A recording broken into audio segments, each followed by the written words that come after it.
আসসালামু আলাইকুম everyone. So এটা হলো পার্ট 2।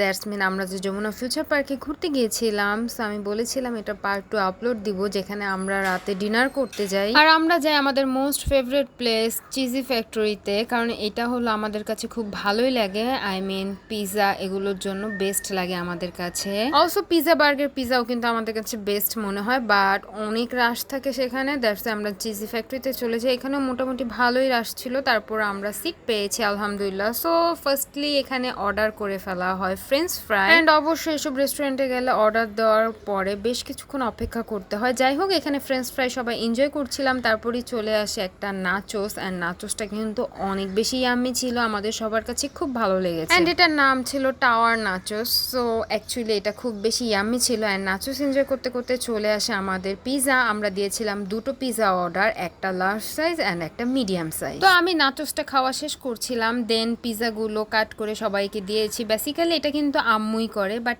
এইবার আমি সবাইকে কাট করে দিয়েছি। ক্রিমি গার্লিক পিৎজা ছিল, এটা নিয়েছিলাম আমরা লার্জ সাইজটা, অ্যান্ড এটা কিন্তু খুবই আম্মি, আমাদের সবার খুব পছন্দ। সো সবার ফার্স্টে আমরা এটাই ট্রাই করি। পাশাপাশি আমরা কিন্তু কোল্ড ড্রিঙ্কসও নিয়ে নিয়েছিলাম। তো এই তো এখানে সবাই খুব বেশি এনজয় করছে তাদের খাবার। অলসো চিজি মাউন্টেন অর এমন একটা নাম ছিল, সেটা নিয়েছিলাম আমরা মিডিয়ামটা, দ্যাটস মিন পিৎজা। সো এই তো এখানে হলো পিৎজা খাচ্ছি অ্যান্ড সাথে কোল্ড ড্রিঙ্কস খাচ্ছি। তাদের কোয়ালিটি কিন্তু অনেক বেশি মজা। এটার আর কোনো ব্রাঞ্চ আছে নাকি আমি ঠিক জানি না, বাট মিরপুর 1-এ কিন্তু চিজি ফ্যাক্টরি আছে। আপনারা যারা এখনো চিজি ফ্যাক্টরিতে ট্রাই করেননি, মাস্ট ট্রাই করবেন। অ্যান্ড লাস্টলি কিন্তু বার্গারও নিয়ে নেওয়া হয়, অ্যান্ড বার্গারটা আমরা সবাই খাইনি, বেসিক্যালি আলিফ অ্যান্ড আনাসি খেয়েছে। তারপরে একটু টেস্ট করেছিলাম, বার্গারের টেস্টটাও ভালো ছিল। সো এই ছিল আমাদের ঈদের ঘোরাঘুরি। সো আপনাদের কাছে আমার ভিডিওটা কেমন লাগলো অবশ্যই জানাবেন। আল্লাহ হাফেজ।